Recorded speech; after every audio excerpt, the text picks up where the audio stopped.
Hello students. So today we are going to start our new chapter Electromagnetic Induction, NCERT section 6.1 to 6.3.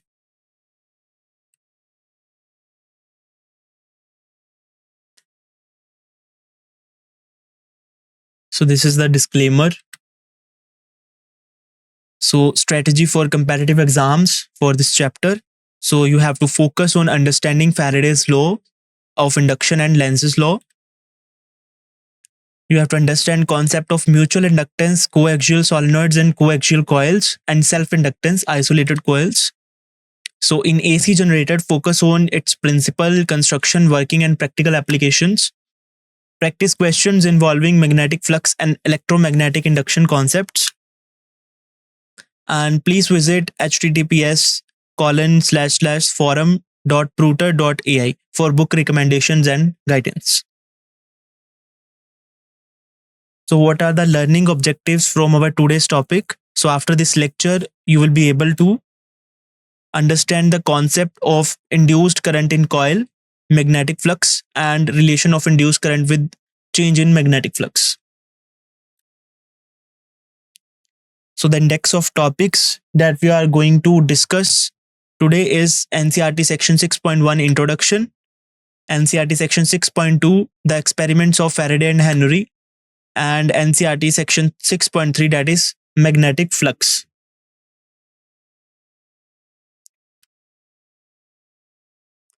Okay, so let's start with NCERT section 6.1 that is introduction.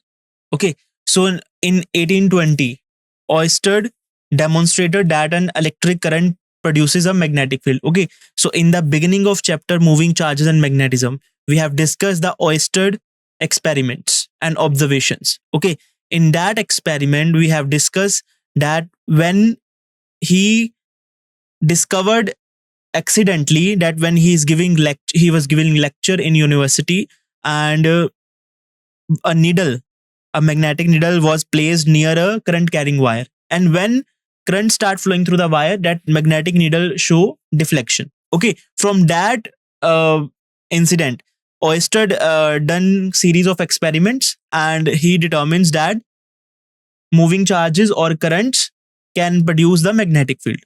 Okay, electric current produces the magnetic field. So that was the in 1820 Oersted and other more scientists like Ampere and other scientists also done the experiments based on this discovery.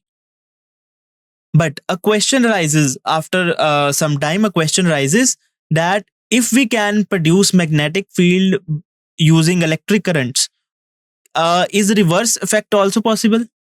That can we generate the electric current using magnetic field, or any means that how we can generate electric current from the magnetic field? Okay, so is this reverse effect also possible? So that is, can electric current be produced by magnetic field? So this is the question arises after some time, that if we are able to produce the magnetic field by using moving charges or electric current, can we produce electric current using magnetic field? Okay, scientists such as Michael Faraday in England and Joseph Henry in USA were trying to find this relationship between the magnetic field and electric currents. Okay, so we are going to discuss today the experiments basically that Faraday and Henry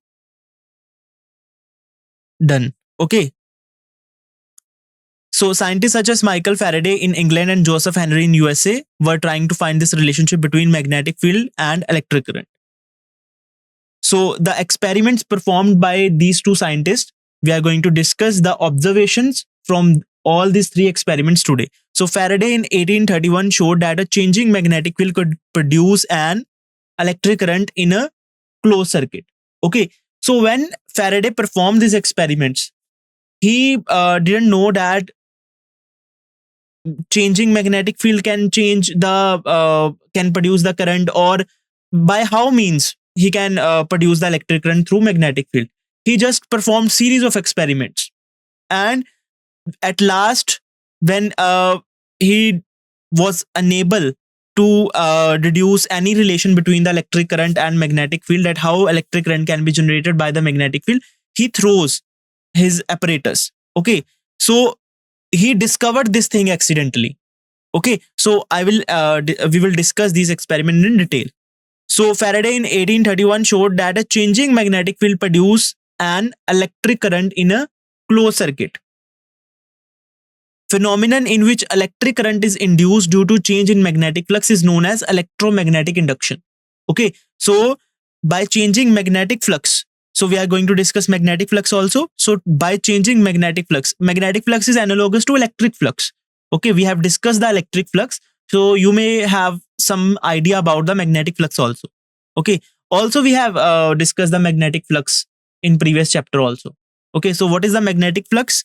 It is the number of magnetic field lines that are passing through any area normally. Okay, so that is the measure of that. So change in magnetic flux will produce the electric current. That phenomenon is known as electromagnetic induction. Okay, so now many devices that we see in our daily life, example like transformers. Okay, so transformers are based on this concept, electromagnetic induction. Okay, and also generators. Okay, so the previous two chapters, we have discussed how magnetism origins. Okay, in moving charges and magnetism, we have discussed how magnetic field is being produced by moving charges and electric current. Okay, this principle is used in electric motor. Okay, in electric motor, we are giving current and it is performing the work. Okay, so in the inward mechanism of a motor, okay, so what is rotating? A coil. Okay, so torque on a coil, that principle is used in a electric motor. Okay, now how generator, what is the principle of generator? Generator is doing work in the reverse of motor. It is, we are rotating the coil.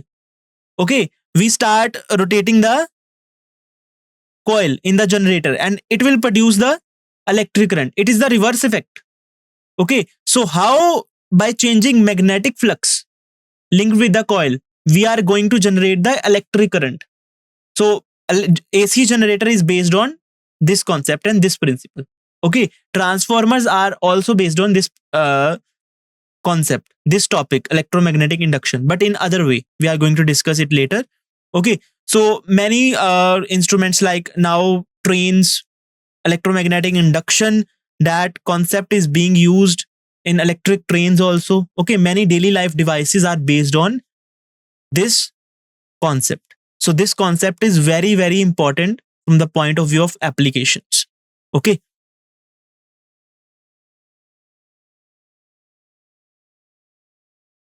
So what is the objective? Now 6.2 NCERT section, the experiments of Faraday and Henry. So what is the objective? To understand Faraday and Henry's experiment, experiment 6.1, experiment 6.2 and experiment 6.3.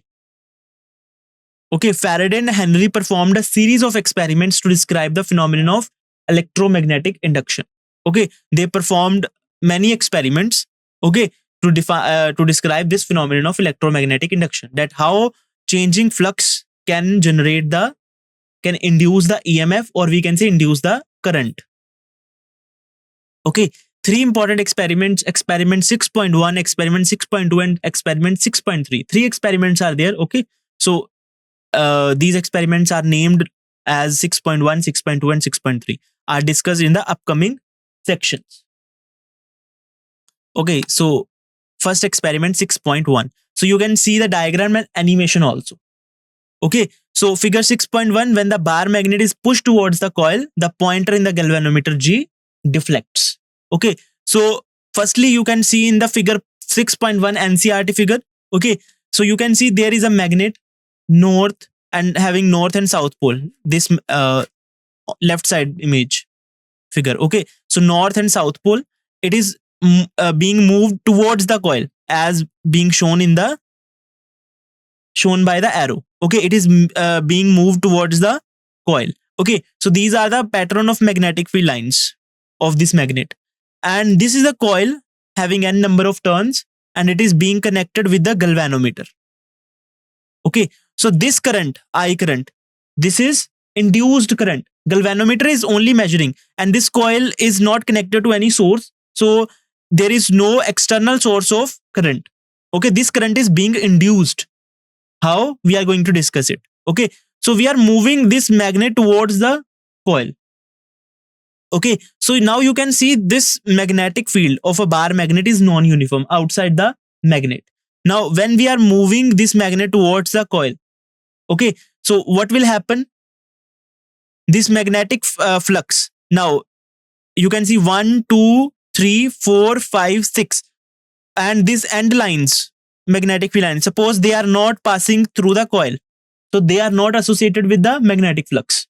Okay, only 1 2 3 4 lines are passing through the coil, so magnetic flux will be equal to BA cos theta. So B is how many lines? 1 2 3 4. So less number of magnetic field lines are passing through the coil. When we move this magnet near the coil, so now these magnetic field lines are getting closer near the ends, and this end is moving towards the coil. So now after some time, when this bar magnet is near this coil, then all the 6 magnetic field lines will pass through this coil. Then magnetic flux is increased because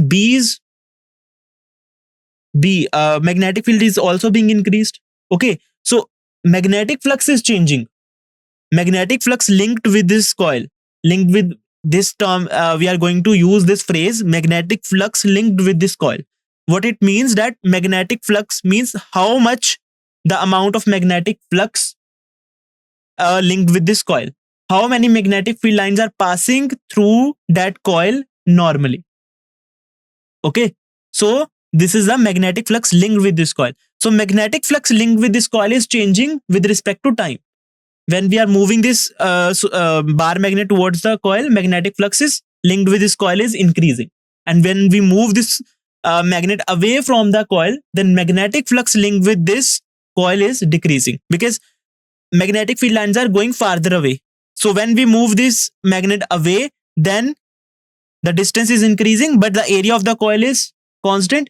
So number of field lines passing through this coil will decrease eventually. Okay, so magnetic flux will change. Got it? Now let's see setup. So a coil C1, this coil C1, or you can see this in animation, this is the coil. So a coil C1 is connected to a galvanometer G. So this is G, and this animation, this is galvanometer. Okay, so and a bar magnet is moved towards or away from the coil, and there is a bar magnet that is being moved towards or away from the coil. So what are the observations? First observation is when the north pole of the bar magnet is pushed towards the coil, the galvanometer shows a deflection indicating a current in the coil. Okay, so now you can see. Suppose this red area is north pole. Okay, suppose. So now magnet is being moved towards the coil. Okay, when this north pole is being moved towards the coil, then galvanometer will show deflection. Now you can see it is showing in the deflection in the positive direction. Okay, now magnet is coming out of the solenoid. It is going away from the solenoid. Now galvanometer shown the deflection in the opposite direction, in the negative part. Okay, when there is no motion of the magnet, then galvanometer will show no deflection. Okay, when it is moving towards the coil, when this magnet will move towards the coil, deflection in the galvanometer will be visible in one direction. Now it is moving away from the coil. Now deflection is in the opposite direction. Okay, so when the north pole of the magnet is pushed towards the coil, like in this diagram, north pole is being pushed towards the coil, the galvanometer shows a deflection indicating a current in the coil. Okay, when we move the bar magnet towards the coil, then there will be a deflection in the galvanometer. Okay, as shown in the animation also. Deflection lasts long as the magnet is uniform, as the magnet is in motion. Okay, now you can see magnet is in stationary condition, so no deflection. When magnet start moving, then only we can see the deflection in the galvanometer. Now magnet is also stationary, so no deflection. Now you can see magnet is stationary, no deflection in the galvanometer. Its needle will be in, pointer will be in center. Okay, so no deflection will be shown. So deflection lasts as long as the magnet is in motion. Now, galvanometer shows no deflection when the magnet is held stationary. Okay, when magnet is stationary, galvanometer will show no deflection. When the magnet is pulled away from the coil, the galvanometer shows a deflection again, but in the opposite direction. Okay, now you can see in the animation, now magnet is being pulled away from the coil. Now deflection is in the opposite direction. Got it? So this is a setup, this is an observation. Okay, how Faraday discovered this thing? He performed many experiments. Okay, many means numerous.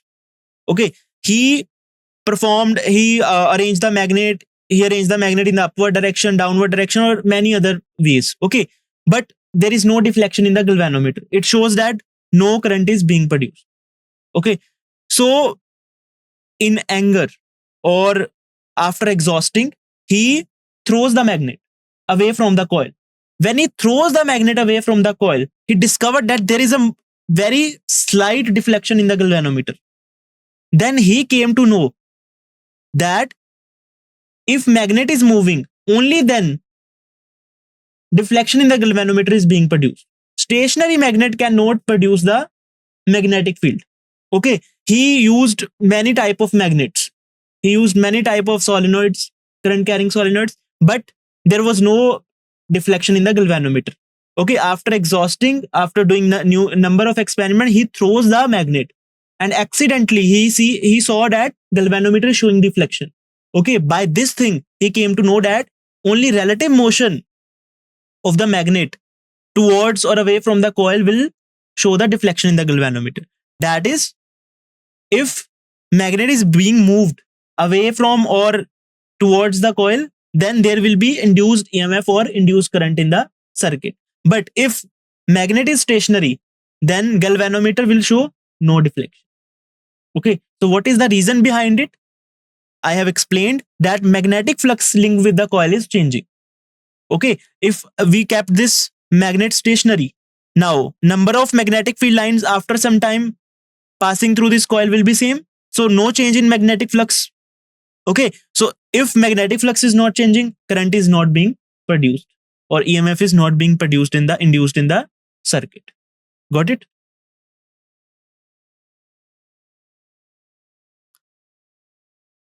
Now, other options, other observations. When south pole of the, now we are, firstly we have discussed with the north pole. When we move north pole towards the coil and away from the coil. Now we will take south pole of the magnet. When the south pole of the magnet is moved towards or away from the coil, the deflection are opposite to that observed with the north pole for similar movements. Okay, what is this sentence is means that when we moved north pole towards the coil, deflection was showing, this galvanometer is showing deflection in the positive direction. Okay, now we are moving south pole towards the coil. Now the deflection will be in the opposite direction as that in the case of north pole. Okay, if we are moving north pole towards the coil, deflection will be in positive direction, in this direction. Okay, if we are moving south pole towards the coil, then the deflection will be in opposite direction as that in the case of north pole. That is, it will be in negative direction. Okay, now we are moving north pole away from the coil. Now deflection is in negative direction. But if we move south pole away from the coil, deflection will be in positive direction. Means opposite to that in the case of north pole. So that this phrase is, that the meaning of this phrase is this. So when the south pole of magnet is moved towards or away from the coil, the deflections are opposite to what observed with the north pole for similar movements. Similar movements means moving towards the coil, moving away from the coil. For similar movements, the observation for north pole and south pole will be different. Means deflections direction of deflection in the galvanometer will be opposite for similar movements. If we are using south pole in place of north pole. Okay. When the magnet moves faster, okay, large deflection, large current is observed in the galvanometer. Why? Because we are changing the magnetic flux in a short time. Magnet is moving faster means we are changing the magnetic flux. We are changing the magnetic flux in a short time. Okay. From these observation, we can visualize that why current is produced. Current induced will be dependent on change in magnetic flux, or current induced will be dependent on time also. The time through which magnetic flux is changing. If we are moving the magnet faster, then current produced will be larger. Okay. So what is the relation between time and the current produced? Will be inverse relation. If we are moving the magnet faster, means time consumed to change the magnetic flux will be shorter. So larger current will be produced. And a large deflection is observed in the galvanometer. Okay. So what is the conclusion from these all the observations? So conclusion is relative motion between the magnet and the coil is responsible for the generation of electric current in the coil. Okay. So deflection will be visible until there is a relative motion. Okay. So relative motion is responsible for the induced current. So relative motion between the magnet and the coil is responsible for the generation, or we can say induction of electric current in the coil. This is the conclusion. In experiment 6.1, a bar magnet and a coil were used to describe the phenomenon of electromagnetic induction.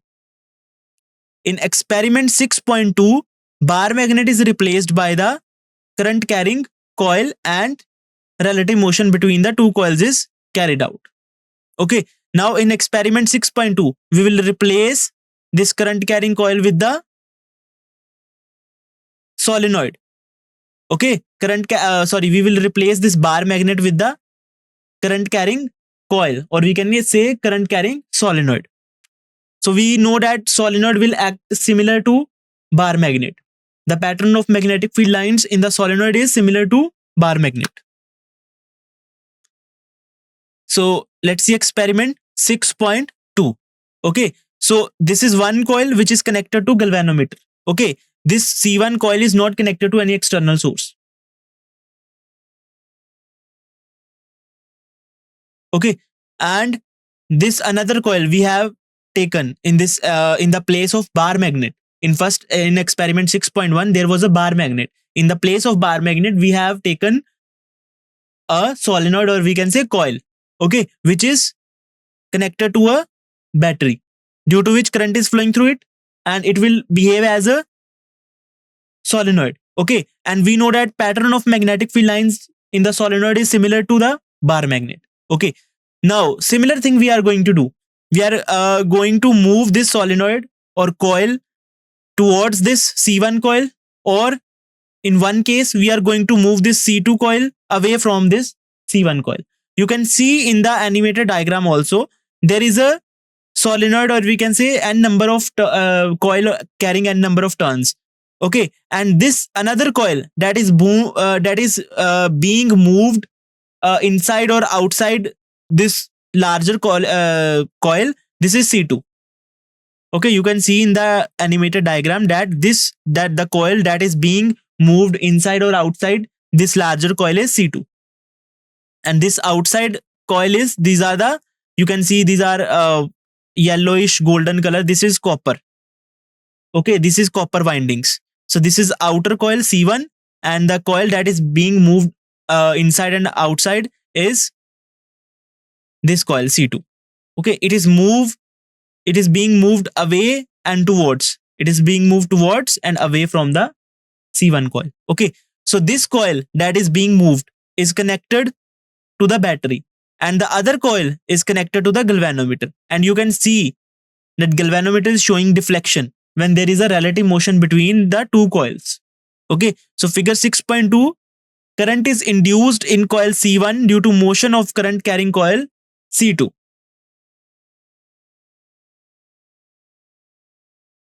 So what is the setup? First coil C1 is connected to a galvanometer and a second coil C2 is connected to a battery. You can see in the diagram, this second coil C2 is connected to battery and C1 is connected to galvanometer. As in the animated diagram, you can also see this outer coil is connected to galvanometer and this coil, shorter coil that is being moved, that is connected to battery. Okay, now what are the observation? You can see when we move this C2 coil towards C1, magnetic field lines are becoming denser. Okay, so magnetic flux through this C1 coil will become larger. Large number of magnetic field lines will pass through this C1 coil. So magnetic flux will increase. Okay, so change in magnetic flux will induce the current. Now we are moving this C2 coil away from this C1 coil, then magnetic flux, the number of lines, magnetic field lines will go farther away and these number of line passing through this C1 coil will decrease. So magnetic flux will decrease eventually. Okay, so magnetic flux is decreasing, or we can say changing. So due to which again current will be induced, but the direction of induced current or direction of EMF will be different in both cases. Okay. Now, what are the observations? When coil C2 is moved towards the C1, the galvanometer shows a deflection. Okay, so you can see in the animated diagram also when it is moved inside. Okay, so galvanometer is showing deflection in a particular direction. Okay, we cannot determine it is in positive or negative, but in particular direction.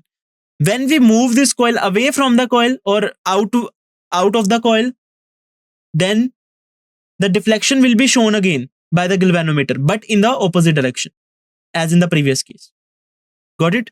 So when coil C2 is moved towards C1, the galvanometer shows a deflection. As I have already mentioned, that direction of induced EMF or induced current will be different for both the cases when we are moving this coil towards the coil and away from the coil.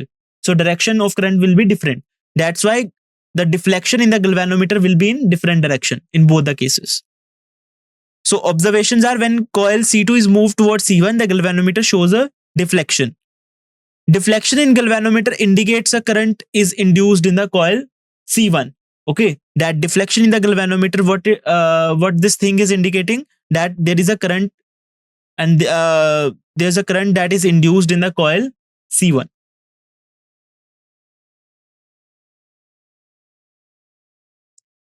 So when C2 is moved away, okay, the galvanometer shows a deflection again, but in the opposite direction, indicating current induced in the opposite direction. Okay, when we are moving this C2 away from the coil now, in the second case, then galvanometer shows a deflection, but in the opposite direction as in the previous case, as compared to previous case, indicating current induced in this case is opposite direction, in opposite direction as compared to first case. Now when C2 is held stationary, again same thing. If we are not moving this C2 coil, then galvanometer will show no deflection. That means there is no current being induced in the C1 coil. Okay, so when C2 is held stationary, galvanometer shows no deflection, indicating no induced current in the coil, because magnetic flux linked with the C1 is not changing. The number of magnetic field lines that are passing through the C1 coil is same at T1 time, and after some time we are not moving this C2. After some time, if we will see, the number of magnetic field lines that are passing through the C1 will be same. So magnetic flux through the C1 is not changing with respect to time. So there is no induction of current in the circuit. So galvanometer will show no deflection. So what is the conclusion from here also? Relative motion between the two coils induces an electric current. Current carrying coil C2 acts as a bar magnet. Okay, that thing I have already mentioned, that pattern of magnetic field lines through this solenoid or this coil having n turns is similar to the bar magnet. Okay, so it acts as a bar magnet.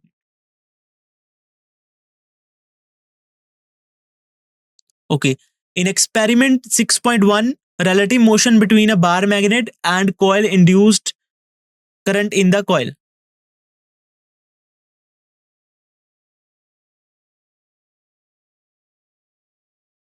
in experiment 6.2, relative motion between a current carrying coil and another coil.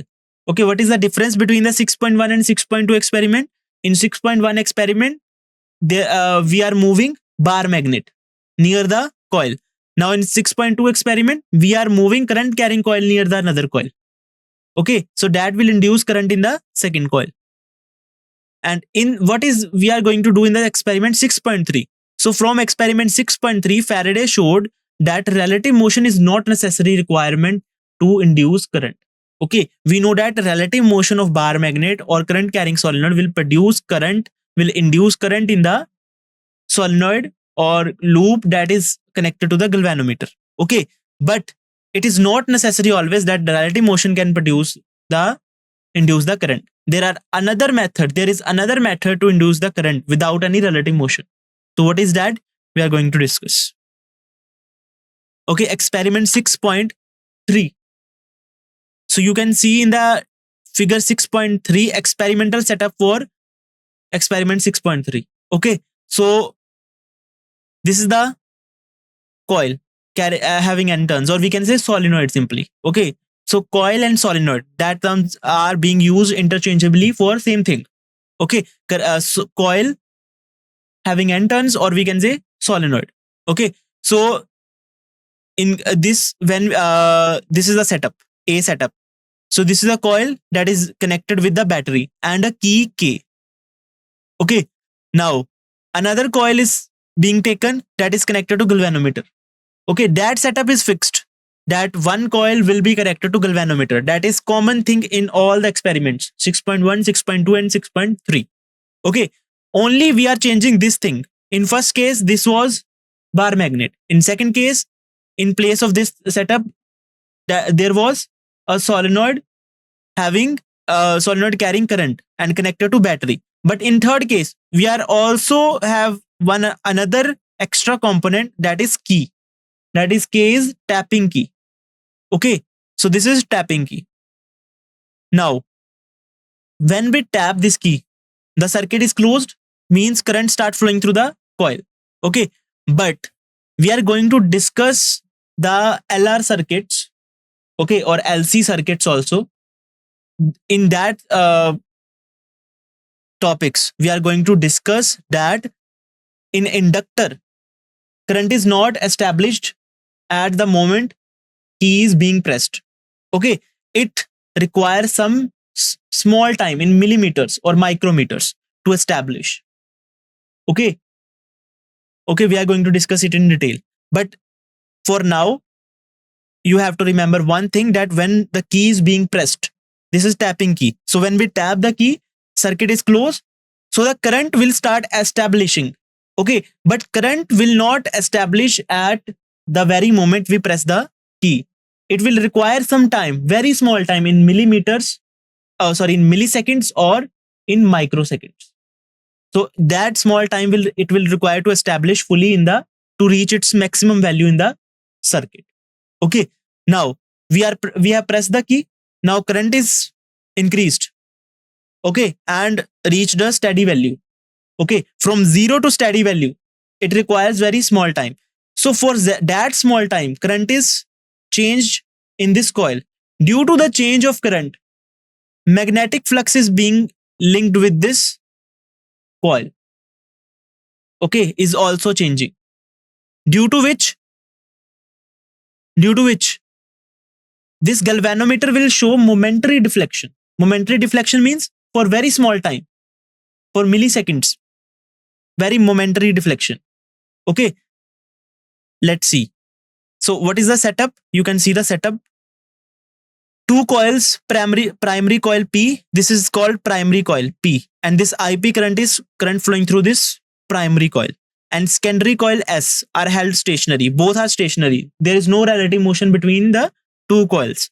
Okay, and this IS current is the induced current in the secondary coil. Coil S is connected to the galvanometer, and coil P is connected to a battery through a tapping key K. Okay, tapping key means we have to tap it to close the circuit, or we have to remove your finger or any force on the key to open the circuit. Okay.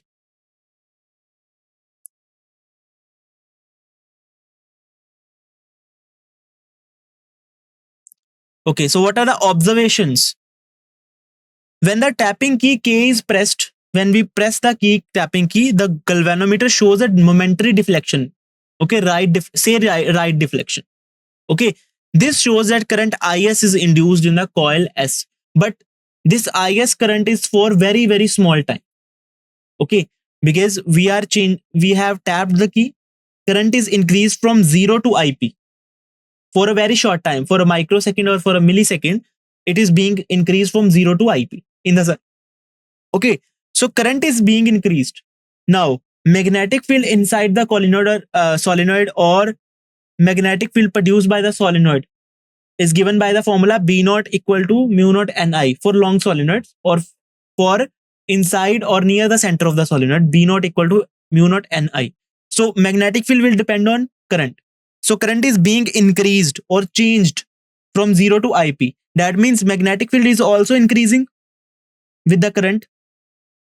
So magnetic field lines are changing in the that magnetic field that are being passed through this coil S. The magnetic field lines at any instant that is passing through that secondary coil is changing when current is changing from 0 to IP. Due to this change of magnetic field from 0 to B, magnetic flux is changing also, because magnetic flux is equal to BA cos theta. So it is also changing because magnetic field is changing. Magnetic field lines that are passing through this secondary coil is changing due to this change in current of IP. But this change is for very small time. After some millisecond, this IP will be steady. So magnetic field will also be steady. So magnetic flux will remain steady further. That's why there is a momentary deflection. Momentary deflection means for a moment for which magnetic flux is changing. For milliseconds, current is changing, magnetic field is changing. That's why for that moment, for that very small interval of time, that is in milliseconds, magnetic flux is changing. That means current is being induced in the secondary coil for that moment. That's why galvanometer only shows deflection for a very small moment, very light deflection. Okay, in the right direction, say right deflection. Okay, so this shows current IS is induced in the coil S, but the induced current IS in S becomes zero immediately. Okay, we have when we are kept this key pressed. Okay, when we have kept this key pressed for a long time, then current the deflection will be in the galvanometer will be zero. It will show momentary deflection. Afterward, it will reach zero again. Okay, if we have kept the key pressed for a long time, deflection will be zero because magnetic flux is not changing now.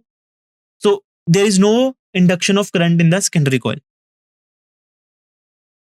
When the key K is held press, when the key K is kept press or held press, there is no deflection in the galvanometer because there is no change in the magnetic flux and hence magnetic field. When the key K is released, okay, now in the second case, in the B part of the diagram, now we are releasing the key. Okay, we are removing the force that we are applying for tapping the key. We are releasing this K key. Now circuit is open. Now from IP current, this IP current will become zero. When we release the key, circuit will become open. No flow of current in the circuit. So this current will not go from IP to zero immediately. It will require some time in milliseconds again. Okay, from going from IP to zero, it will require some time in milliseconds. Okay, so that change in the current will change the magnetic field that is being produced by this primary coil and magnetic field lines that are passing through secondary coil. That magnetic field lines will change. Magnetic flux linked with the secondary coil will change. That's why induced current will be induced. Okay, current will be induced in the secondary coil, but again for a very short time. Okay, when the key K is released, the galvanometer again shows a momentary deflection towards left. Now deflection is towards left. In the case when we are tapping the key, deflection was in the right direction. Okay, there was a right deflection. Now, when we are releasing the key, now a galvanometer will show deflection again, but in the opposite direction, in the towards left, indicating current induces IAS in the coil as in the opposite direction. Now you can see in the A diagram, induced current is in the this direction shown by the arrow. For B diagram, this induced current is in opposite direction. Okay. So larger deflection is observed if an iron core is inserted into the coil along their axis. Okay, that thing we have discussed in the magnetism and matter also, that if we are going to insert any material core inside the coil or solenoid, magnetic field will increase. Okay, that thing we have discussed in detail. So if we are going to insert any rod, iron is a ferromagnetic substance. Okay, so we are going to insert ferromagnetic substance inside the coil. So magnetic field will increase, due to which the change in magnetic flux will be larger, because magnitude of magnetic field is now greater due to insertion of iron rod inside the solenoid. Okay, due to which magnetic field is more, magnetic flux change will be more. That's why larger deflection will be observed if we insert any iron core inside the coil. So what is the conclusion? A changing current in a coil induces a current in the nearby coil. Okay, if we are changing any current in the coil, primary coil, then there will be induced current in the nearby coil. Okay, from Faraday's experiment, it can be concluded that change in magnetic flux induces current in the coil. Okay, so change in magnetic flux will induce the coil. So the induced current, or we can say induced EMF, will be dependent on the change in the flux. Also, it is dependent upon time. Okay, if relative motion is faster, then there was a larger deflection. Okay, so after these observation and conclusions, Faraday and Henry, there is a law which is known as Faraday's law of induction. Okay, so Faraday gave a law. Okay, that we are going to discuss in our upcoming lecture. For today's lecture, we discuss the experiments. Okay, now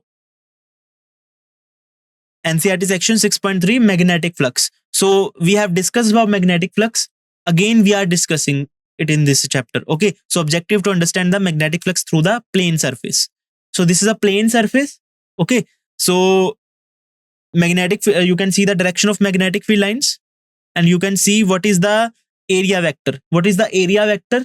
It is a normal vector that is normal to this plane of the loop and outwards. Okay, magnitude of this area vector is equal to the area of this loop or surface, and area direction is outwards and perpendicular to this surface. And this is the direction of magnetic field. Now, the angle between this direction of magnetic field and this area vector will be theta. So figure 6.4, a plane of surface area A vector placed in a uniform magnetic field B vector. So vector can be shown by vector sign or can be shown by bold symbols. Okay, these both are the notations, valid notations.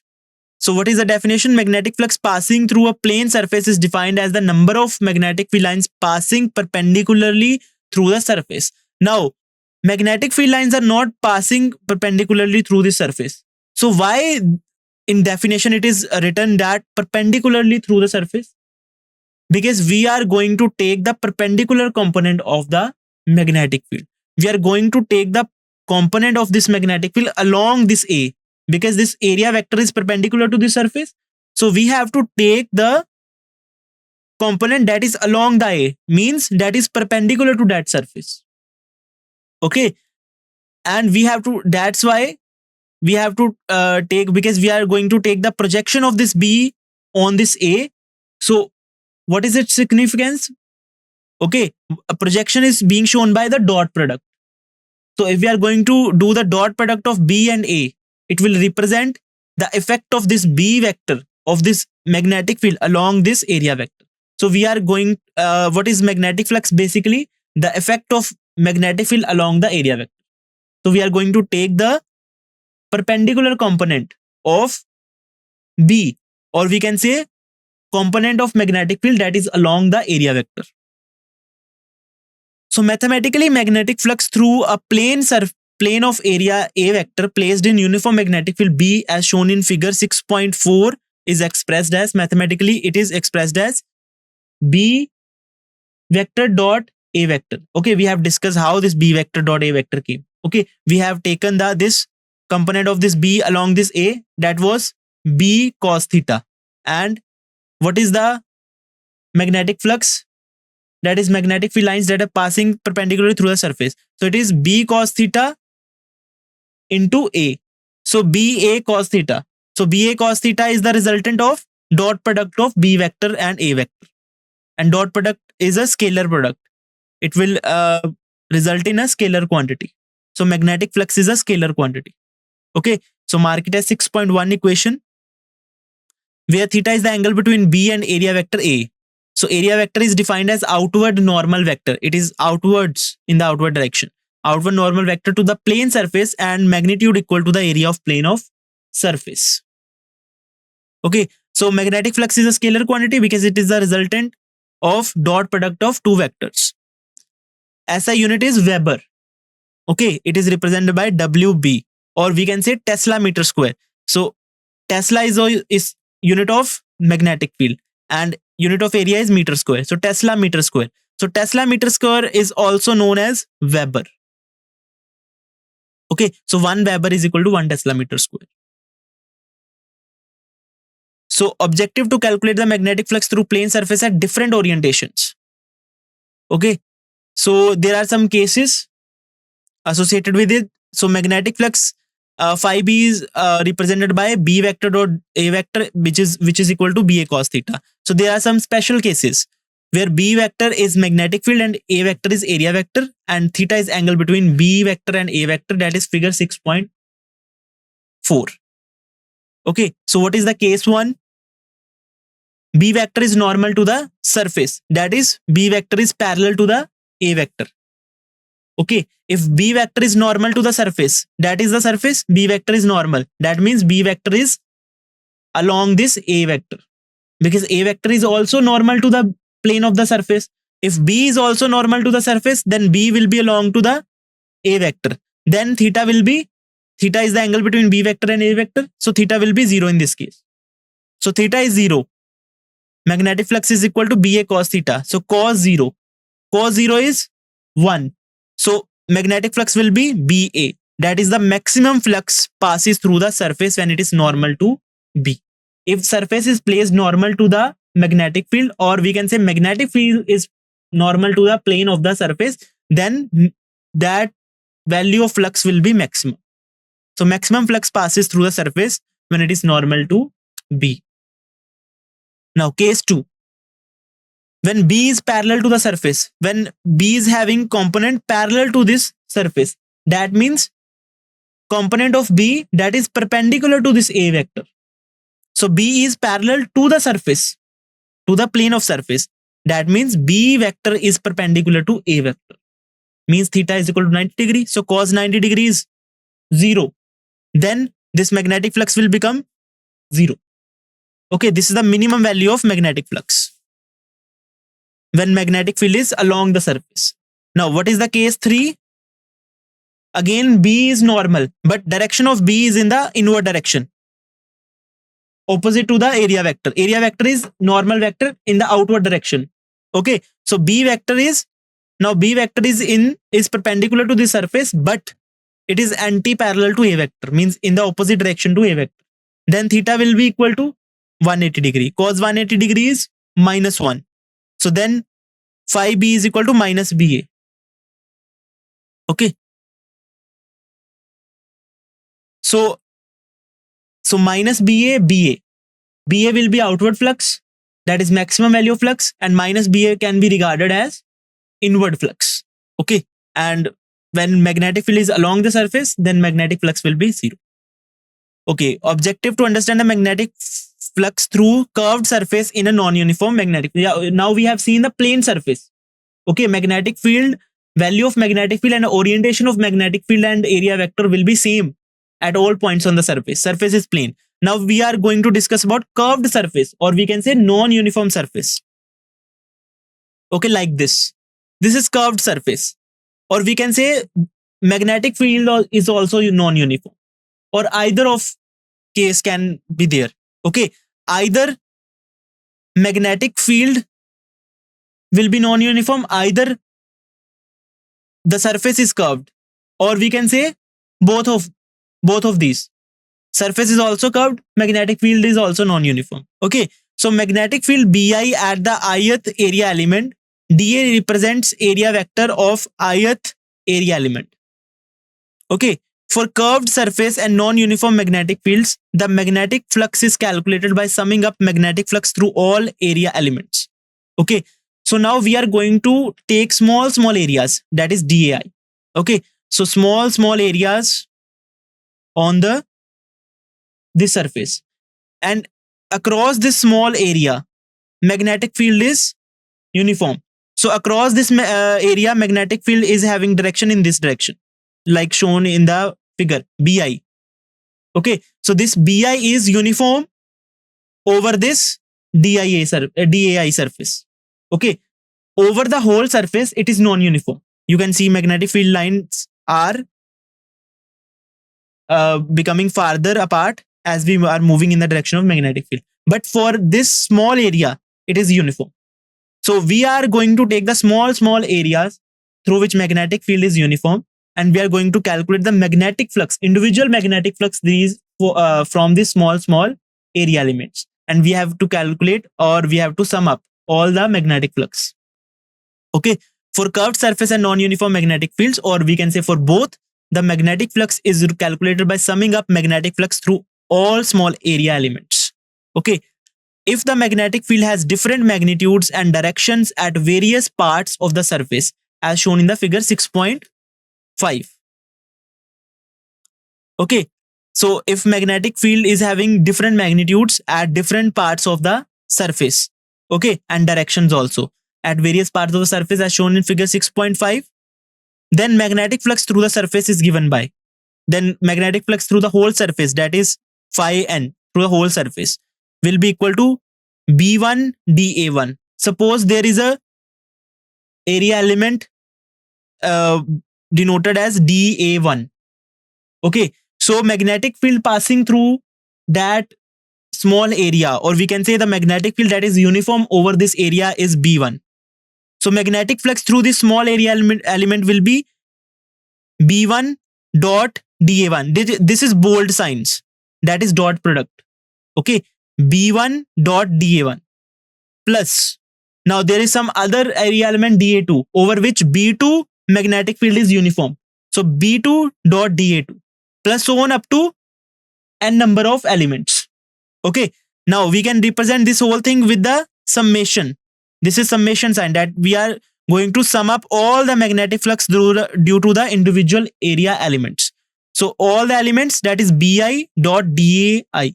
So this Ii is for the number of elements. So for first, this I will be 1 and 1. For second element, this I will be 2 and this I will be 2. Got it? So mark it as 6.2 equation, where all, that all, for all stands for summation over all the area elements dAi, and Bi is the magnetic field at the area element dAi. So this Bi is the magnetic field at this small area element dAi, and this dAi, and this all stands for summation of all the magnetic flux through these small area elements. Got it? If there is non-uniform magnetic field, or we can say irregular surface. Okay, if this we are going to take very small elements, negligible area, then this summation will convert to integration. So here integration sign will be there. So Bi di. So integration will be there if this area will be very small. This area element having negligible area. Okay. So summary, a change in magnetic flux passing through the coil induces current in the coil. That thing we have discussed. Magnetic flux passing through a plane surface is defined as the number of magnetic field lines passing perpendicularly through the surface. Magnetic flux through a plane of area A vector placed in a uniform magnetic field B is phi B is equal to B dot A, B vector dot A vector, which is equal to BA cos theta, where theta is the angle between V vector and area vector A.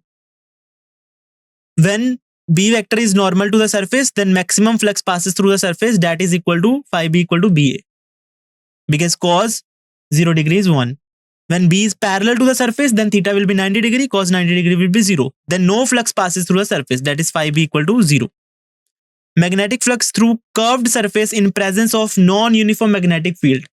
Okay, then flux can be found using this formula, that is net flux will be equal to B1 dot dA1 plus B2 dot dA, so on up to n number of elements.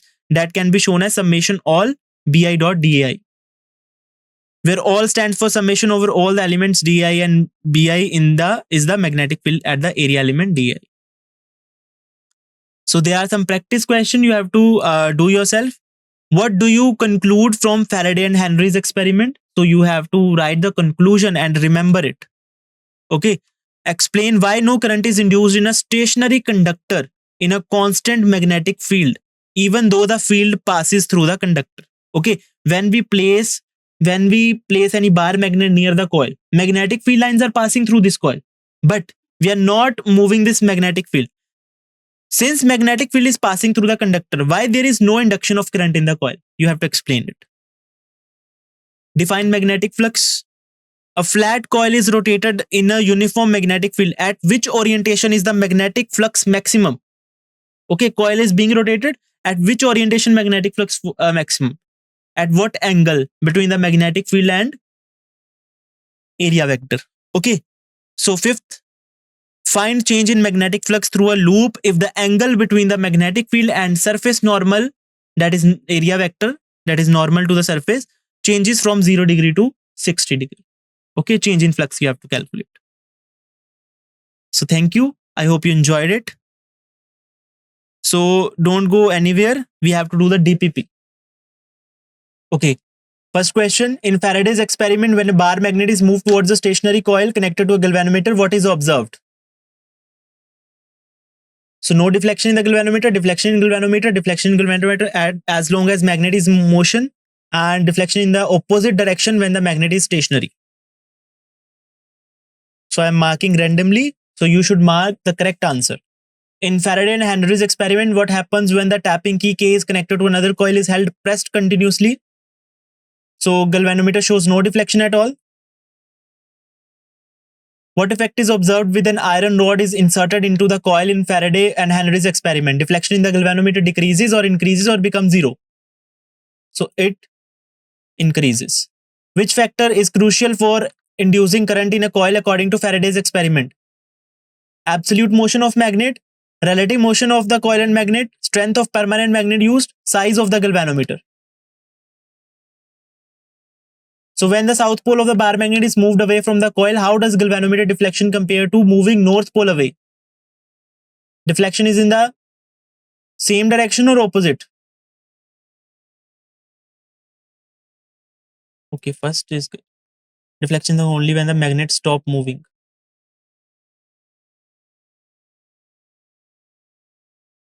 This is also correct. Deflection is in the galvanometer as long as the magnet is in motion. So it is correct. Deflection in the galvanometer only when the magnet stops moving. No, this is okay. I have selected incorrect. Okay, sorry. Third option is correct. So I have marked randomly. So you have to mark correct. Okay. Thank you.